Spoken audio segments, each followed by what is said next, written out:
구약성경입니다. 사사기 16장 23절부터 봉독하겠습니다.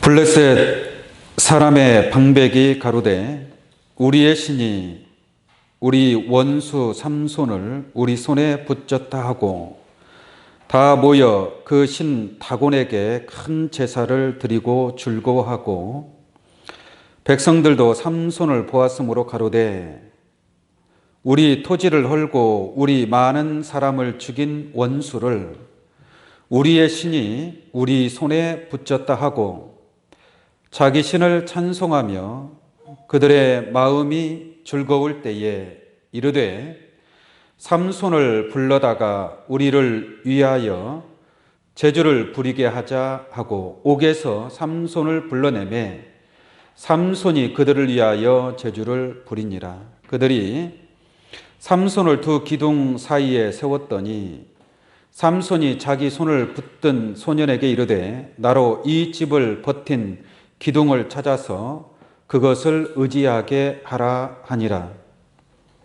그 집에는 남녀가 가득하니 블레셋 모든 방백도 거기 있고 지붕에 있는 남녀도 3,000명가량이라. 다 삼손의 제주 부리는 것을 보더라.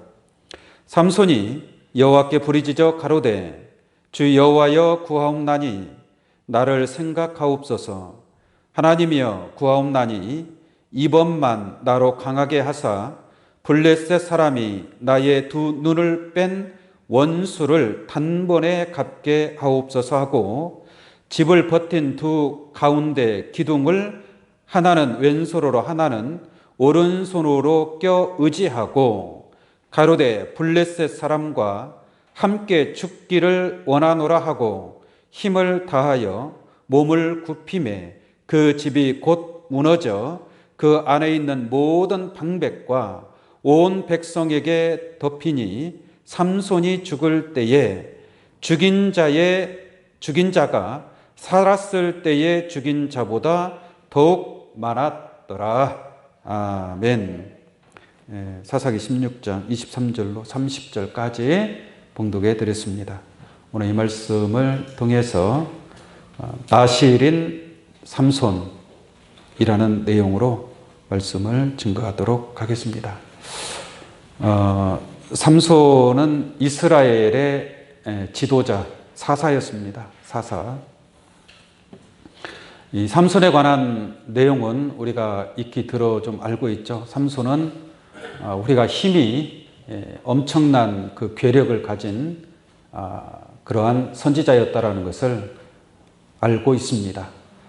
그러나 우리가 이 삼손을 통해서 나타난 기사와 이적, 표적 이러한 모든 것들은 그냥 그때 당시 하나의 표적으로만 끝나는 것이 아니고 이 삼손이라는 선지자를 통해서 앞으로 이루어질 하나님의 신묘막측한 그 섭리에 대한 어떤 그림자나 예표로서 보여주고 있다는 것을 깨닫는 그런 시간이 되기를 원합니다. 삼손을 통해서 여러분들의 신앙을 돌아보고 또한 하나님 앞에 큰 은혜를 받는 그런 축복의 시간이 되기를 원합니다. 우리가 삼손을 나실인이라고 얘기합니다. 나실인. 지난 시간에도 사무엘에 관하여 말씀을 드린 바가 있는데 그 사무엘도 그 어머니 한나가 실로 성전에서 자식을 낳지 못하여 괴로움을 토로하면서 하나님 앞에 서원 기도를 하게 됩니다.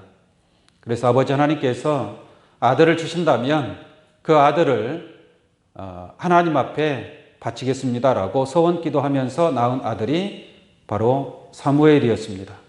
사무엘이 나실인이었던 것처럼 오늘 이 본문 말씀에 기록된 삼손이라는 선지자도 나실인으로 태어났습니다. 그 삼손의 어머니도 자녀를 낳지 못했습니다. 자식을 낳지 못했어요. 그 이름은 나와 있지 않지만 삼손의 어머니가 있고 아버지는 마노아라고 하는 사람입니다. 마누아라는 그 아버지와 또 그 부인, 삼손의 어머니가 되겠죠. 어머니에게 여호와의 사자가 나타나서 나실인 삼손을 허락하게 됩니다. 그래서 삼손이 태어나게 되는데, 이 나실인이라고 하는 것은 태어날 때부터 죽을 때까지 하나님께 바치운 자라는 뜻입니다. 그러니까 하나님의 뜻에 의해서 사명을 감당하고 하나님의 뜻을 위해서 태어날 때부터 죽을 때까지 하나님의 뜻을 실행하는 그러한 사명을 감당하는 자를 가리켜서 나실인이다라고 얘기를 합니다. 평생을 하나님께 바치운 나실인이 있고요. 율법에 보면 어느 기간을 정해서 언제부터 언제까지 구별된 그러한 나실인의 삶을 살겠습니다라고 서원 기도하고 나실인이 되는 사람도 있습니다. 그 기간이 끝나면 이게 나실인이 아니라는 얘기죠. 그러한 율법이 있습니다. 율법이. 근데 삼손은 태어날 때부터 죽을 때까지 온전히 평생을 하나님께 바치운 자요, 그러한 나실인으로 태어났다는 것을 알기를 원합니다. 그리고 나실인은 지켜야 될 것이 있습니다. 나실인은 지켜야 될 것이 있는데 뭘 지켜야 되는가 한번 잠깐 보겠습니다. 사사기 13장을 볼게요. 사사기 13장 2절부터 보겠습니다. 2절부터 소라 땅의 단 지파의 가족 중 마노아라 이름하는 자가 있더라. 그 아내가 잉태하지 못함으로 생산치 못하였더니 여호와의 사자가 그 여인에게 나타나시고 그에게 이르되 보라, 네가 본래 잉태하지 못함으로 생산치 못하였으되 이제 잉태하여 아들을 낳으리니라고 사자가 어떤 계시를 지금 보여주고 있습니다. 하늘의 뜻을 전달해주고 있습니다. 4절 보겠습니다. 그러므로 너는 삼가서 포도주와 독주를 마시지 말지며. 포도주와 독주를 마시지 말아야 됩니다. 이게 나실인으로 태어나는 그 아들뿐만 아니라 그 어머니도 마찬가지예요. 그 어머니도 포도주와 독주를 마시면 안 됩니다. 그리고 무릇 부정한 것을 먹지 말지니라. 그 삼손의 어머니는 포도주와 독주를 마시면 되지 않고 또 부정한 것을 먹으면 안 돼요. 그러니까 나실인은 지켜야 될 것이 상당히 많습니다. 그 시체를 만져도 안 되고요. 그 근방에 가까이 가서도 안 되고, 가증한 것들을 만져도 안 되고, 나실인은 그렇습니다. 그 부정한 것을 먹지 말지며, 그 다음 5절 보겠습니다. 보라, 네가 잉태하여 아들을 낳으리니 그 머리에 삭도를 대지 말라 그랬죠. 머리를 깎으면 안 돼요. 나실인은 머리를 깎으면 안 됩니다. 그게 바로 나실인이 지켜야 될 그 사명인데, 다시 볼게요. 5절. 아들을 낳으리니 그 머리에 삭도를 대지 말라. 이 아이는 태에서 나옴으로부터 하나님께 바치운 나실인이 됨이라. 그가 블레셋 사람의 손에서 이스라엘을 구원하기 시작하리라 라고 말씀하고 있습니다. 그래서 이 삼손을 이스라엘의 사사로서 나실인으로 주셨다라는 것을 알 수가 있습니다. 그렇다면 이 나실인이 지켜야 될 것, 지금 이 본문 말씀에 이 방금 읽어드린 이 말씀에서 보면 세 가지가 있습니다. 세 가지가. 첫 번째, 포도주와 독주를 마시면 안 되고 부정한 것을 먹으면 안 됩니다. 그리고 머리에 삭도를 대면 안 된다라고 말씀하고 있습니다. 근데 우리가 나실인이라고 하면 하나님께 바치운 자라고 그랬죠? 하나님께 바치운 자인데 거룩하게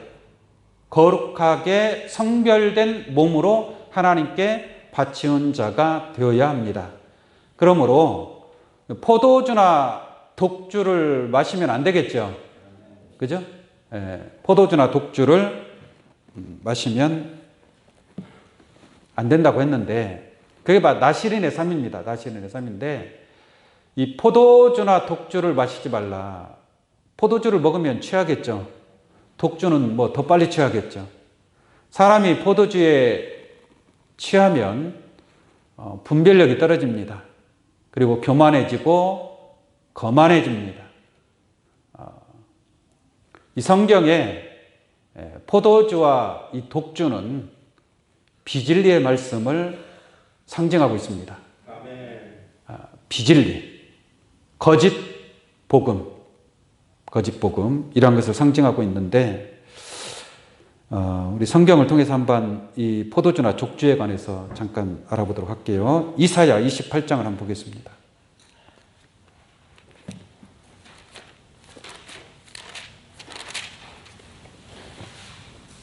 이사야 28장 7절로 한번 보겠습니다. 이사야 28장 7절입니다.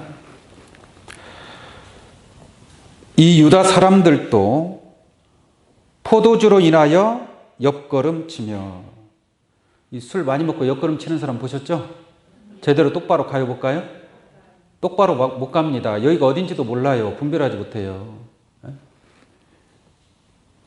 포도주로 인하여 옆걸음치며 독주로 인하여 비틀거리며. 이 술 먹고 운전하는 사람들 왔다 갔다 합니다. 비틀거린다 이 말이에요. 걸어갈 때도 비틀거리고. 그래서 독주로 인하여 옆걸음치며 포도주에 빠지며 독주로 인하여 비틀거리며 우상을 그릇 풀며 재판할 때에 실수하나니라고 말씀하고 있죠. 그러니까 이 포도주와 독주라는 것은 육신적인 포도주와 독주를 마시다는 얘기가 아니고 영적으로 이 제사장들이 영적인 먹지 말아야 될 독주와 같은 독이 들어있는 그러한 술을 마신다라는 얘기예요. 포도주나 독주를 마시고 온전치 못한 그러한 재판을 베푸는 그러한 자들입니다. 그 뒤에 한번 보겠습니다. 8절. 모든 상에는 토한 것 더러운 것이 가득하고 깨끗한 곳이 없도다 라고 말씀하고 있습니다.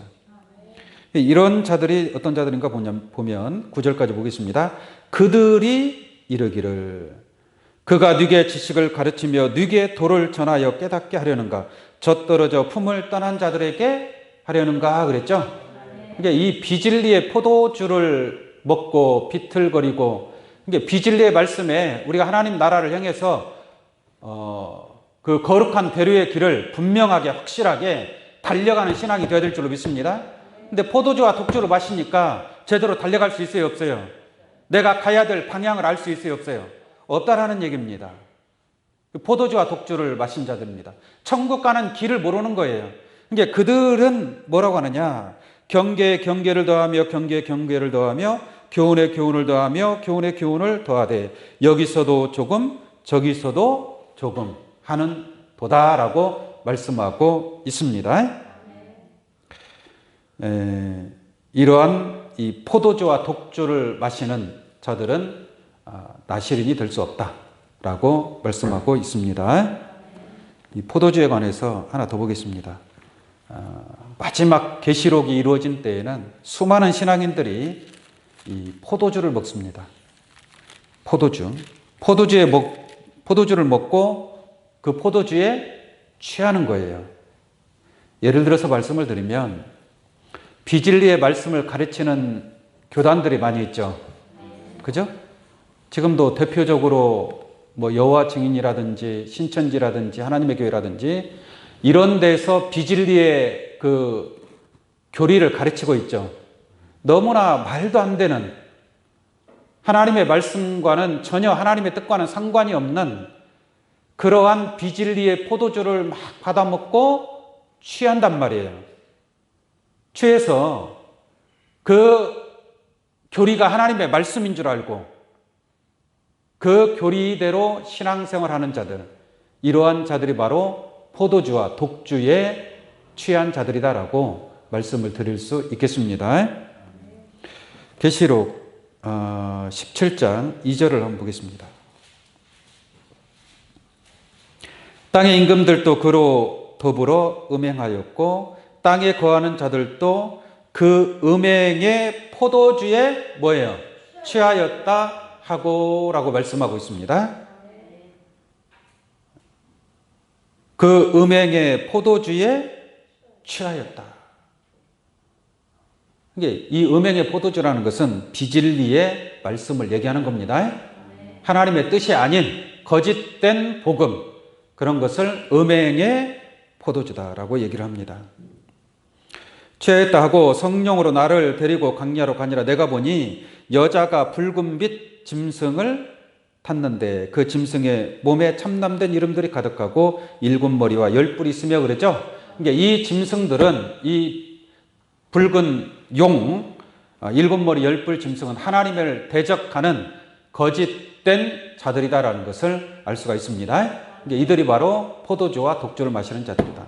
그러나 나시린은 이러한 포도주나 독주를 마시지 않아야 그러한 나시린의 사명을 감당할 수 있다는 것을 깨우침 받기를 바랍니다. 그 다음에 또 나시린은 뭘 지켜야 되느냐? 부정한 것을 먹으면 안 된다라고 했습니다. 부정한 것을 계시록이 아니라 사사기 13장을 한번 보겠습니다. 사사기 13장 본문 말씀 쪽에 사사기 13장의 끈을 딱 끼워두시고 보겠습니다.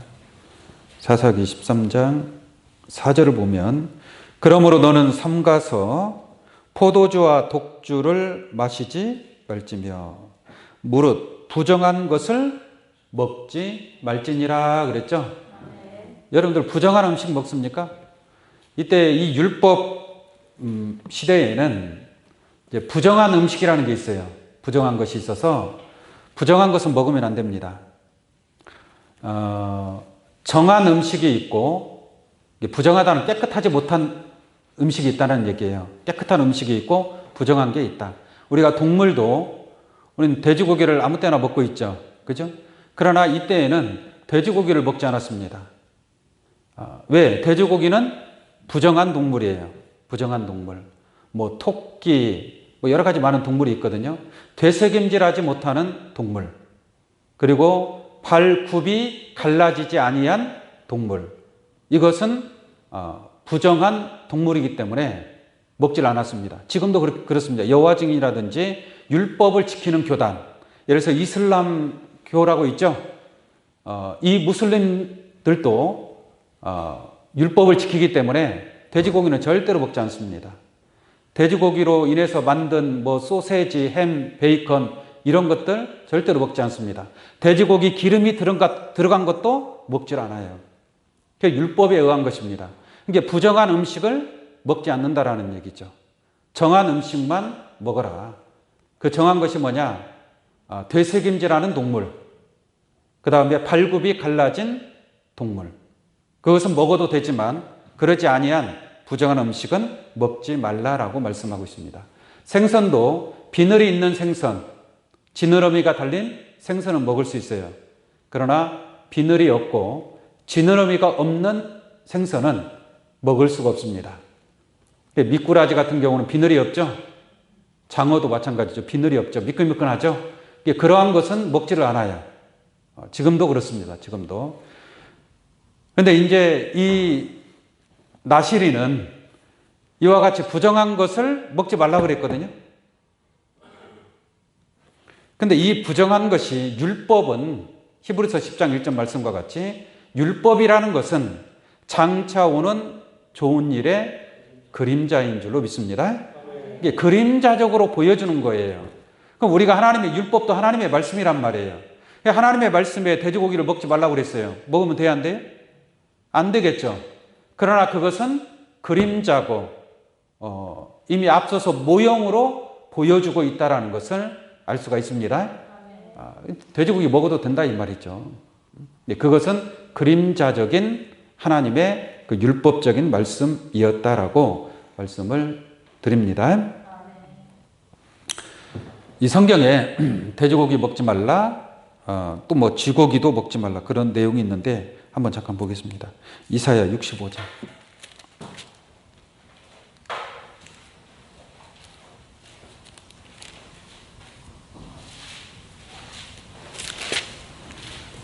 이사야 66장입니다. 이사야 66장. 하나님께서 이 부정한 그러한 음식을 먹는 자들을 하나님께서 심판한다라는 그러한 내용이 있거든요. 이사야 66장 15절입니다. 15절. 보라, 여호와께서 불에 옹이 되어 강림하시리니 그 수레들은 회립바람 같으리로다. 그가 혁혁한 위세로 노를 베푸시며 맹렬한 화염으로 견책하실 것이라. 여호와께서 불과 칼로 모든 육체에게 심판을 베푸신즉 여호와께 살육당할 자가 많으리니 라고 말씀하고 있죠. 살육당할 자가 많으니 어떤 자들이 이러한 심판을 받느냐. 스스로 거룩히 구별하며 스스로 정결케 하고 동산에 들어가서 그 가운데 있는 자를 따라. 이게 우상입니다. 있는 자를 따라 돼지 고기와 가증한 물건과 쥐를 먹는 자가 다 함께 뭐하리라? 망하리라. 여호와의 말씀이니라 라고 말씀하고 있습니다. 이게 돼지고기 먹고 뭐 쥐고기 먹는 자들은 다 함께 망할 것이다. 이렇게 말씀하고 있다 이 말이죠. 여기서 돼지고기 뭐 육신적인 우리가 입으로 먹는 그 꿀꿀이 돼지냐는 얘기죠. 그게 아니라 돼지고기를 먹고 쥐고기를 먹고 가증한 것을 먹는다라는 것은 영적으로 말씀을 드리자면 예수님이 이런 말을 해요. 거룩한 것을 개에게 주지 말고 너희 진주를 돼지 앞에 던지지 말라라고 말씀하고 있습니다. 거기서 말하는 돼지라는 것은 어떤 욕심 많은 거짓 목자들을 가리켜서 하는 말인 거예요. 개도 마찬가지입니다. 거룩한 것을 개에게 주지 말라. 세상에 거룩한 것을 개에게 줄 사람이 어디가 있겠습니까? 그죠? 거룩한 것은 하나님의 말씀이고 진주도 마찬가지입니다. 하나님의 말씀을 개나 돼지에게 던지지 말라 이거예요. 여기서 말하는 개나 돼지는 예수님의 말씀을 대적하고 있는, 예수님을 물어뜯고 있는 그 욕심 많은 싹군 목자들, 거짓 목자들 가리켜서 하신 그런 말씀인 줄로 믿습니다. 그래서 돼지고기는 먹으면 안 된다. 돼지고기를 먹는다는 것은 거짓 목자의 말씀을 먹는 것이 돼지고기를 먹는 것이고, 쥐고기는 뭐냐? 이 쥐는 곡식을 쪼아 먹는 자입니다. 곡식 창고에 들어와서 알곡을 다 쪼아 먹죠, 쥐들이. 이게 영적으로 이런 쥐와 같은 신앙을 하는 자들, 하나님의 백성들의 알곡을 쪼아 먹는 그러한, 우리가 세상 말로 쥐새끼 같은 사람이 있다고 얘기하는 것처럼 영적으로 이 쥐에 해당된, 좀 예를 들어서 하나 말씀드릴까요? 신천지는 일반 교회에 침투를 해요. 그죠? 쥐새끼처럼 몰래 침투를 해가지고 그 성도들을 미혹해서 데려갑니다. 무슨 말인지 아시겠어요? 그게 알곡을 해야 하는, 쉽게 말하면 쥐나 마찬가지예요. 쥐처럼, 쥐새끼처럼 몰래 들어와가지고 몰래 알곡들을 살살 갉아먹는다 이 말입니다. 깨우침 받기 바랍니다. 이게 그러한 자들의 그 말씀이, 그 돼지고기와 거짓 목자의 말씀, 비진리를 가르친 그런 모든 말씀들이 돼지고기가 되는 것이고 가증한 것이 되는 것이고 쥐고기가 된다는 것을 알기를 원합니다. 예수님께서는 요한복음 6장 말씀에 내 살을 먹고 내 피를 마시라 그랬죠. 우리가 누구를 먹어야 돼요? 예수님만 먹어야 됩니다. 예수님의 살을 먹고 예수님의 피를 마시는 자가 돼야지 돼지고기를 먹으면 돼야 안 돼요? 영적으로 하는 얘기예요. 육신적으로는 돼지고기 많이 드시고 건강하시기 바랍니다. 그러나 영적인 돼지고기는 먹으면 돼야 안 돼요? 안 된다라는 얘기예요. 예수님 당시의 영적인 개고기나 돼지고기들은 바리새인들, 율법사들, 사두개인들, 제사장들, 유대인들, 그러한 자들을 가리켜서 예수님이 개, 돼지, 뱀, 여우 이렇게 비유로 말씀하시는 거예요. 이게 그런 자들의 고기를 먹으면 안 된다. 우리가 먹어야 될 것은 예수님의 살과 피가 되는 예수 그리스도를 먹는 자가 되어야 할 줄로 믿습니다.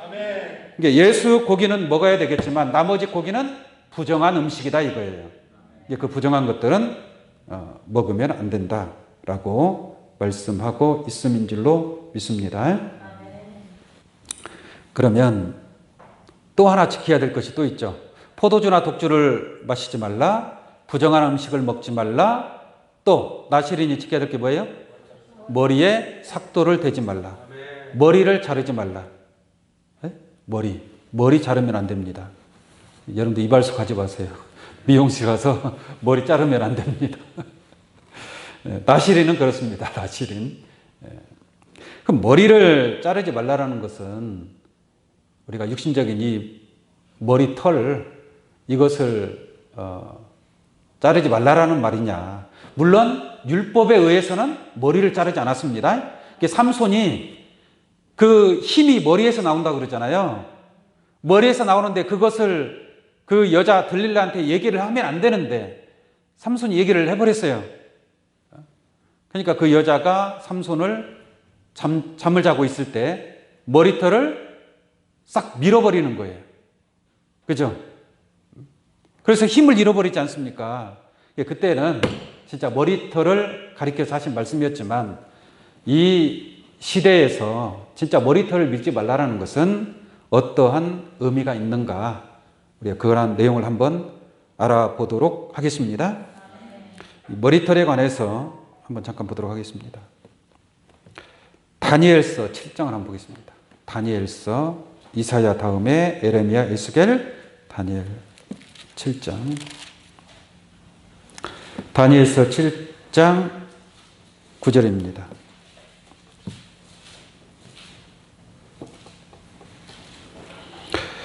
내가 보았는데 왕자가 놓이고 옛적부터 항상 계신 이가 좌정하셨는데 그랬죠? 옛적부터 항상 계신 이는 누구예요? 하나님이죠. 자, 하나님이 좌정하셨는데 그 옷은 희기가 뭐 같고? 눈 같고. 이게 하나님의 옷이 아주 깨끗한 눈과 같고 그 다음에 그 머리털은 이 머리털은 누구의 머리털이에요? 하나님 머리털이잖아요. 그죠? 근데 하나님은 영이시잖아요. 하나님 머리털이 있어요? 머리털 났어요, 하나님? 네. 자, 그 머리털은 깨끗한 양의 털 같고 라고 말씀하고 있는 줄로 믿습니다. 이게 하나님 그 머리털이 깨끗한 양의 털 같고라는 것은 그 머리털이 가리키는 것은 뭐냐면 하나님이 가지고 있는 지혜와 지식과 권세와 능력과 힘인 줄로 믿습니다. 이게 그 모든 것이 그러니까 깨끗한 양의 털 같다라는 것은 맑고 깨끗한 지혜를 가지신 분이다라고 설명드릴 수 있는 줄로 믿습니다. 하나님의 머리털이 어디가 있어요? 하나님 영이신데 그 하나님의 지혜가 하나님의 그 머릿속에 있는 그 지혜가 양의 털과 같이 맑고 깨끗한 지혜를 가진 분이다라고 말씀을 드릴 수 있는 줄로 믿습니다. 여러분들은 나름대로 머리털이 다 있죠. 그 머리털이 아니고 여러분들이 가지고 있는 그 신앙을 통해서 말씀을 통해서 예배를 통해서 많은 기도를 통해서 깨달아진 그 말씀 여러분들이 가진 담대한 믿음, 신앙, 지혜, 지식 그러한 것들이 바로 여러분들의 머리털이 된다 이 말이에요. 어떤 사람들은 이제 교회 처음에 왔어요. 처음에 온 사람은 머리털이 있어요 없어요? 머리털이 없는 거예요. 한 말씀 한 말씀 들으면서 머리털이 살살 나요 안 나요? 머리털이 나는 거예요. 머리털이 나면 날수록 그 사람은 더 크고 깊고 넓은 말씀을 깨달은 자가 되는 것이고 그러한 하늘의 지혜를 가진 자가 되는 것이고 그러한 깨달음을 통해서 힘과 능력과 권세를 얻게 된다는 것을 깨우침 받기를 바랍니다. 그러니까 머리털이 있어야 된단 말이에요. 머리털이. 이게 하나님의 머리털은 양의 털과 같이 맑고 깨끗한 그러한 지혜의 머리털을 가지신 분이다라는 것을 알기를 원합니다. 계시록 1장을 한번 보겠습니다. 계시록 1장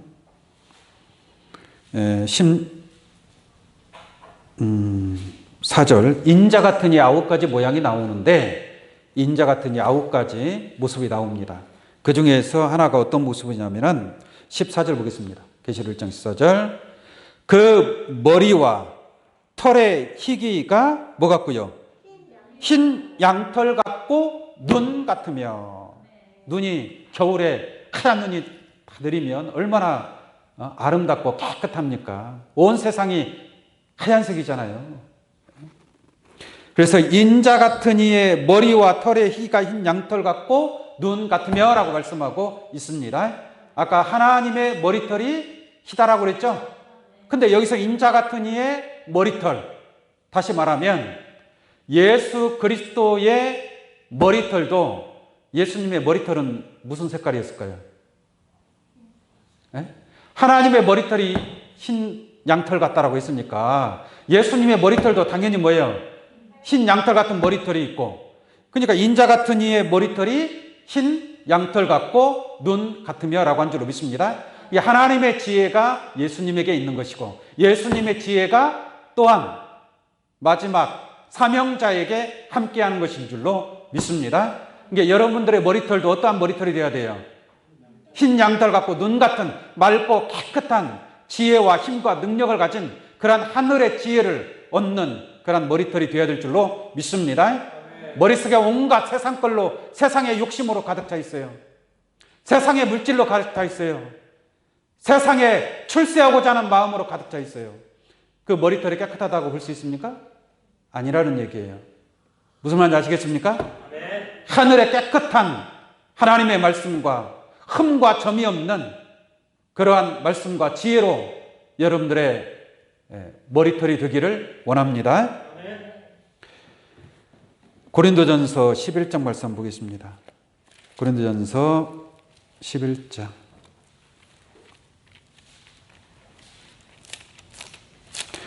3절을 한번 볼게요. 그러나 나는 너희가 알기를 원하노니 각 남자의 머리는 그리스도요. 남자의 머리는 뭐라고요? 그리스도요. 그 다음에 그리스도의 머리는 누구라 그래요? 하나님이라 그러죠? 남자의 머리는 그리스도요. 그리스도의 머리는 하나님이요. 7절도 보겠습니다. 7절. 남자는 하나님의 형상과 영광이니 그 머리에 마땅히 쓰지 않거니와 여자는 남자의 영광이니라.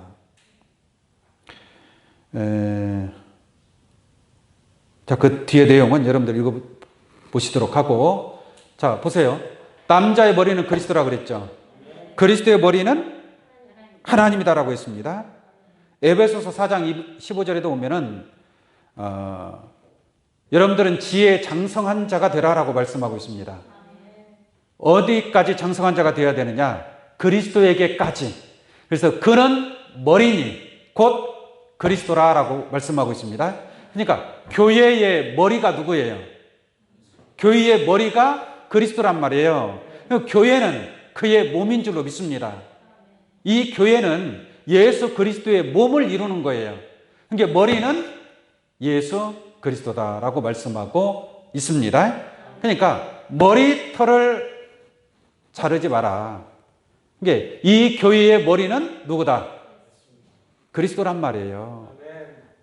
그러니까 머리털을 자르지 말라는 것은 그리스도로부터 여러분들이 보고 듣고 깨달은 그 말씀과 그 지혜와 그 힘과 우리가 하나님의 자녀된 그 권세를 받음인 줄로 믿습니다. 머리털을 잘라내는 것은 그런 것을 싹 다 없애버리는 거예요. 여러분들이 그동안 고생해서 깨달은 이 말씀들, 이 신앙과 믿음, 이러한 모든 것을 밀어버리면 돼야 안 돼요? 안 된다 이 말입니다.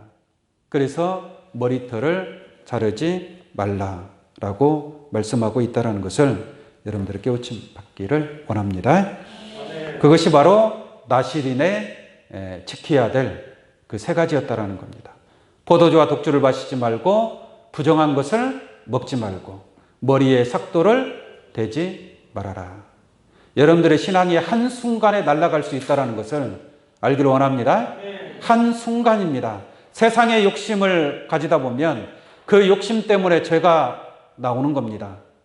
그 죄 때문에 사망이 오는 겁니다. 이게 세상에는 여러분들의 머리를 삭도를 댈 수 있는 그러한 여러 가지 많은 그러한 미혹하는 것들이 있다는 것을 우리가 깨닫기를 바랍니다. 자, 오늘 본 말씀 한번 보도록 하겠습니다. 그래서 삼손은 그와 같이 나시린으로 태어났습니다. 여러분들이 잘 알고 있는 것처럼 삼손의 힘은 그 머리에서 나오기 때문에 그 삭도를 대지 말아라 라고 했기 때문에 삼손은 그 머리에 삭도를 대지 않고 이스라엘의 사사로서 20년 동안 이스라엘을 다스리게 되는 것입니다. 그런데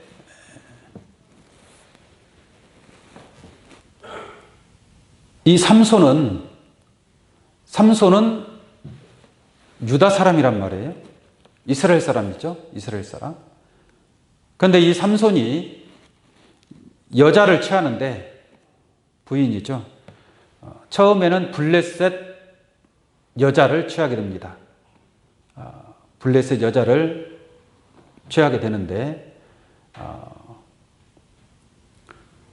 그 삼손의 아버지가 야, 우리 이스라엘 족속 가운데도 많은 여인들이 있는데 왜 할례 받지 못한 저 블레셋 여자를 취하느냐 이렇게 책망을 합니다. 그런데도 삼손은 아닙니다. 저는 저 블레셋 여인을 사랑하니까 그 여인하고 결혼할 수 있도록 그렇게 해주세요. 막 사정을 하니까 그 아버지 마노아가 어쩔 수 없이 블레셋 그 여자와 결혼을 시킵니다. 결혼을 시키는데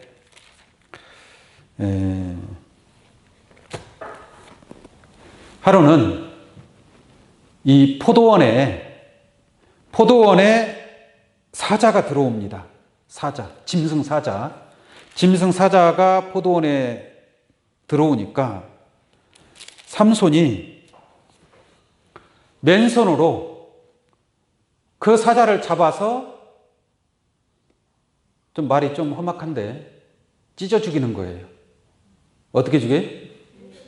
맨손으로 사자를 어떻게 찢습니까? 그게 찢어 죽이는 거예요, 삼손이. 그러니까 힘이 장난이 아니죠. 엄청난 괴력의 소유자입니다. 괴력의 소유자. 괴력의 소유자인데 그러한 일이 있단 말이에요. 이게 나실인 삼손은 사자도 뭐예요? 찢어 죽인단 말이에요. 사자가 짐승 중에 왕 아닙니까? 그죠? 그것은 또 무엇을 가리키고 있는가? 무엇을 상징하고 있는가? 지금 사자 만나서 이런 사자 찢어 죽일 수 있습니까? 큰일 나죠. 큰일 납니다. 성경에서 사자라는 것이 무엇인가 한번 보도록 하겠습니다. 베드로전서 5장 말씀 한번 보겠습니다. 베드로전서 5장.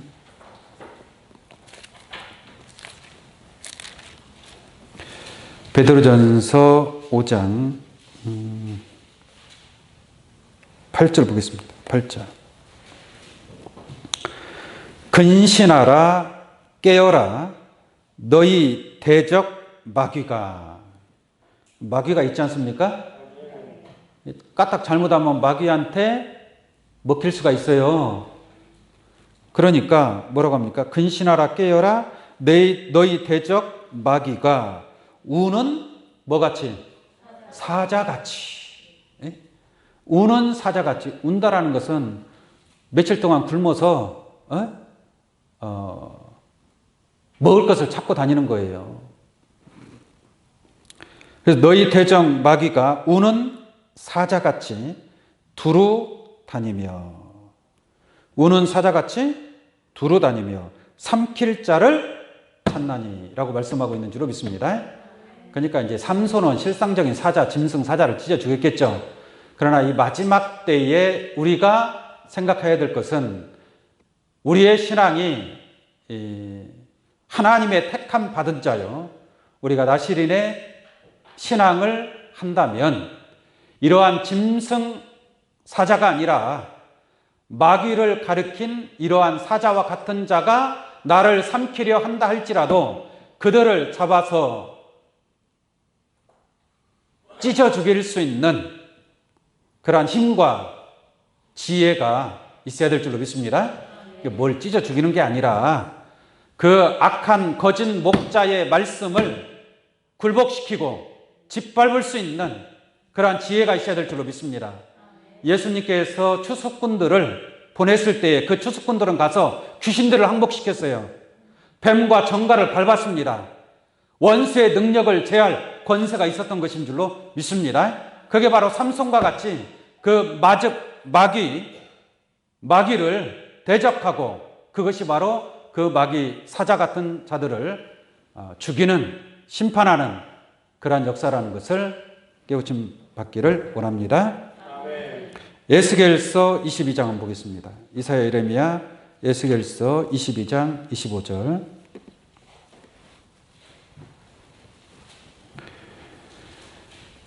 에스겔서 22장 25절을 보면은 그 가운데에서 선지자들의 배역함이, 배역한 선지자들이니까 거짓 선지자들이죠.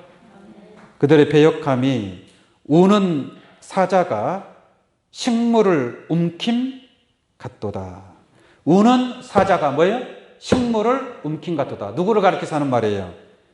배역한 선지자를 가리켜서 하신 말씀인 줄로 믿습니다. 그들이 사람의 영혼을 뭐하였으며? 삼켰으며. 사람의 영혼을 삼켰다는 것은 이 우는 사자와 같은 배역한 선지자들이 많은 사람들의 영혼을 죽인다라는 얘기예요. 엉터리 같은 말씀으로, 비진리의 말씀으로 많은 사람들의 영혼을 죽이고 있다는 것을 알 수가 있는 줄로 믿습니다.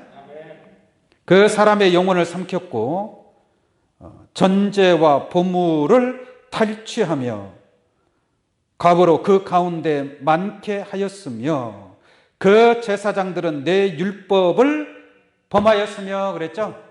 그러니까 이 우는 사자는 선지자와 제사장들을 가리켜서 대적, 마귀, 사자, 우는 사자라고 표현하고 있다는 것을 알기를 원합니다.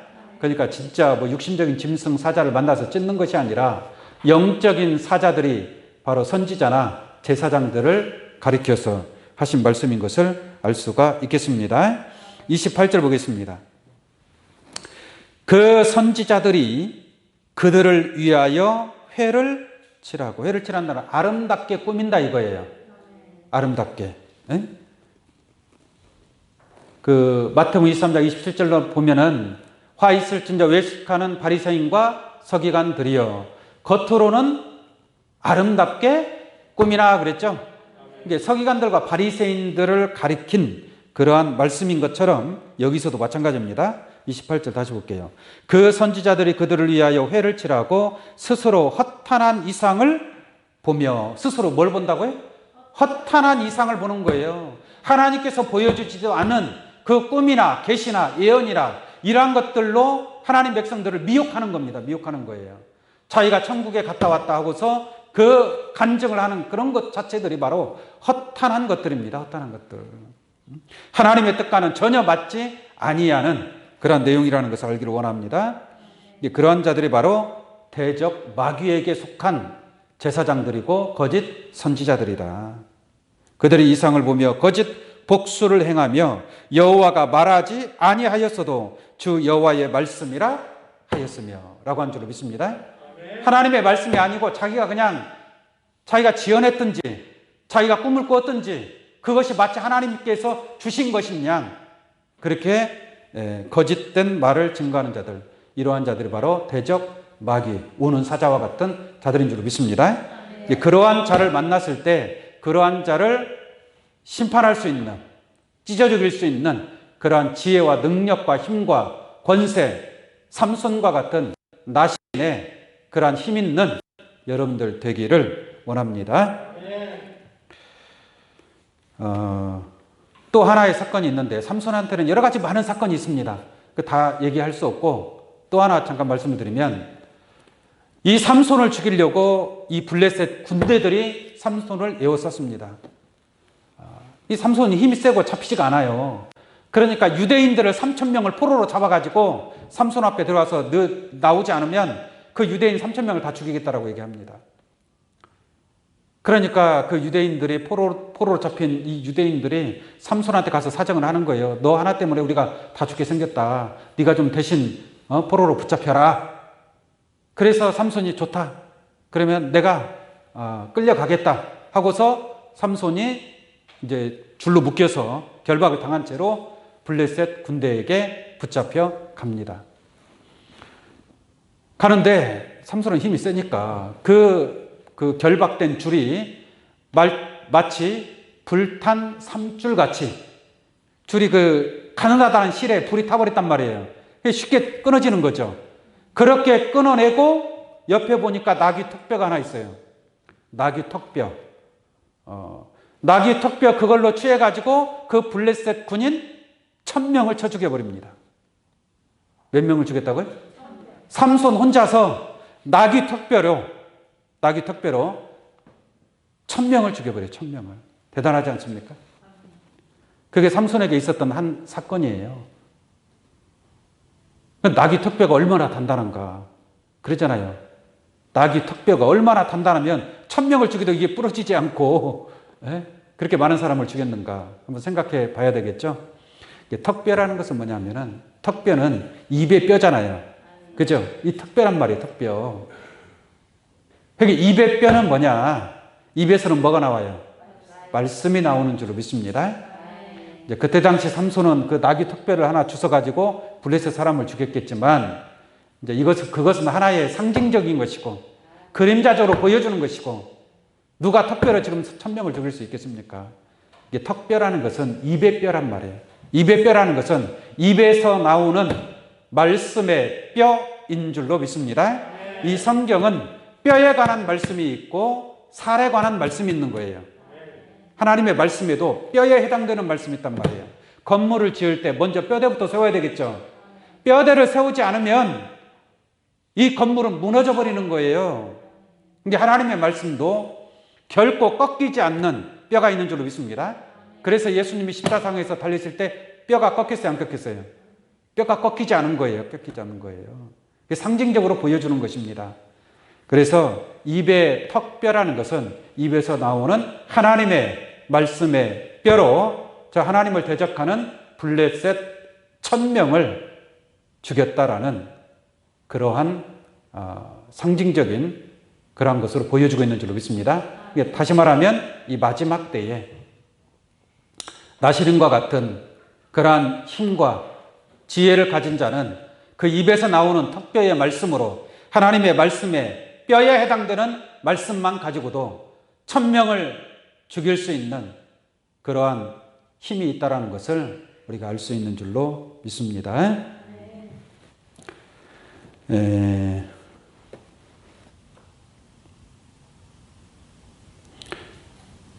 나귀에 관해서 한번 좀 잠깐 알아보도록 하겠습니다. 나귀. 자, 여기 보세요. 나귀 턱뼈라고 하니까 나귀가 뭔가를 좀 알아야 될 거 아니에요. 이사야 1장 3절 말씀 보면은 소는 그 임자를 알고 나귀는 주인의 구유를 알건만은 내 백성은 여호와의 규례를 알지 못한다라고 한탄하는 내용이 나옵니다. 소가 자기 임자가 누군지를 알죠. 이게 임자를 따라가는 거, 자기 주인을 따라가는 거예요, 소가. 근데 나귀는 주인뿐만 아니라 주인의 구유를 안다. 주인의 구유를 안다라는 것은 주인이 무슨 일을 해서 먹고 사는 줄을 뭐요? 안다 이 말이에요. 그래서 나귀라는 것은 하나님의 마음을 이해하는 선지자를 상징하고 있습니다.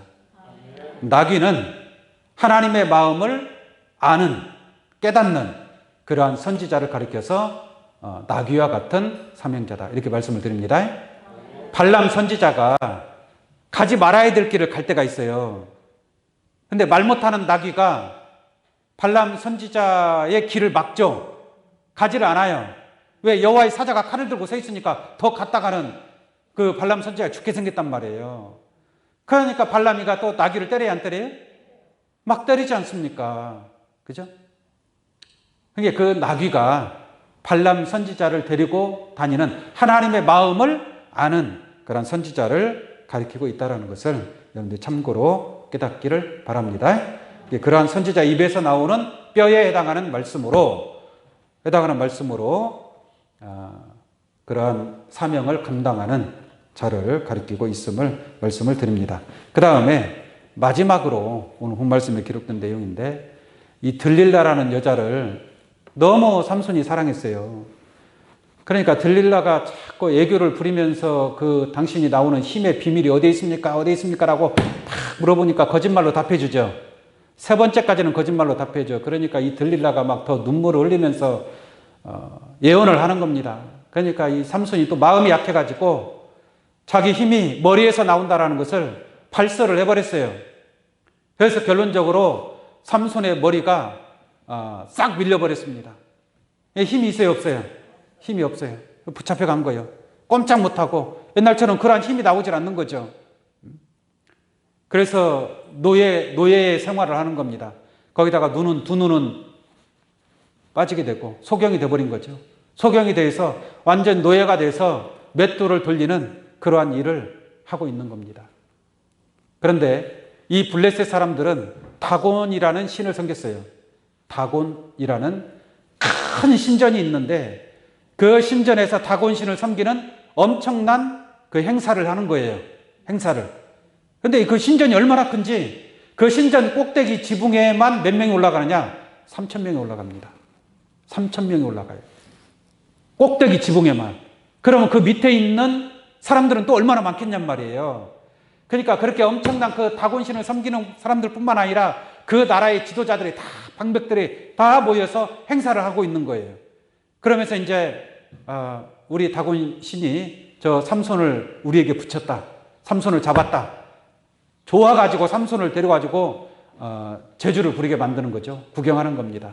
그래서 마지막으로 삼손이 하나님 앞에 힘을 달라고 기도를 합니다.